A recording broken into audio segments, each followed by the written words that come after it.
Nina furaha kuwa hapa tena. Hii ni mara yangu ya 4 kuwa hapa nikiwa na baba, lakini nashangaa sana watu wakija hapa kuongea mambo ya Malala. Unajua Malala ni mtoto ambaye hajijui, hajielewi mwenyewe. Mimi ndio ninamjua. Alitaka kuwa gavana wa Kakamega, tukamwambia wewe pato huko na maziwa ya mama kwa mdomo, uende wapi?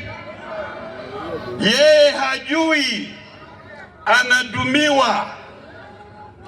anatumiwa kuua ANC na kuua Fort Kenya.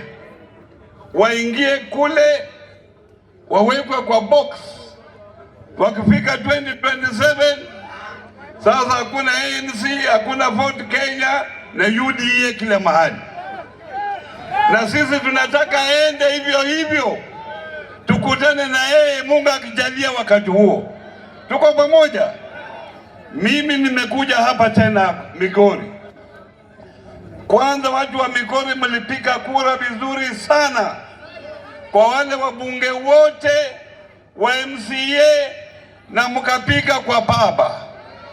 Kura ya baba ilipofika kule ikaibiwa, si ndio? Na Chebukati. Saa hii nyinyi watu ambao mko hapa mungekuwa mko na sosita kwa mfuko. Saa hii unatoka hapa unakula ile unataka. Watoto wako wangekuwa wanasoma bure, matibabu ingekuwa bure. Na mjue baba anafanya haya mambo yote kwa sababu ya nyinyi. Ndio kwa sababu tunataka mjitokeze kwa wingi.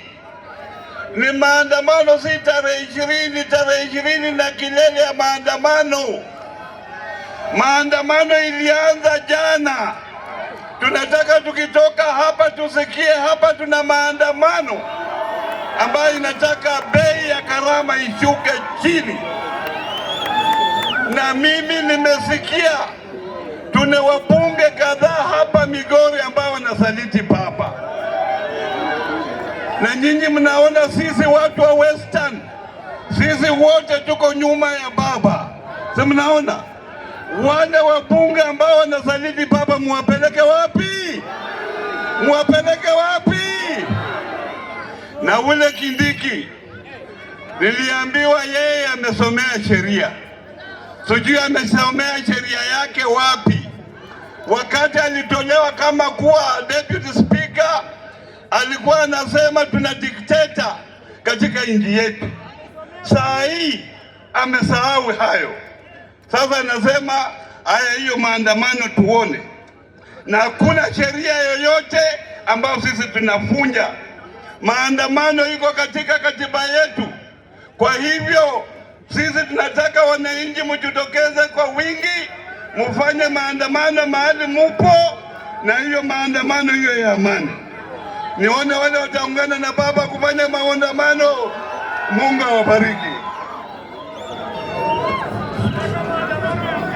Owacho koseo kowacho ber koseo kuber. Adwa nyiso wan gi wendo moro to kobi wuoyo tuko na mgeni.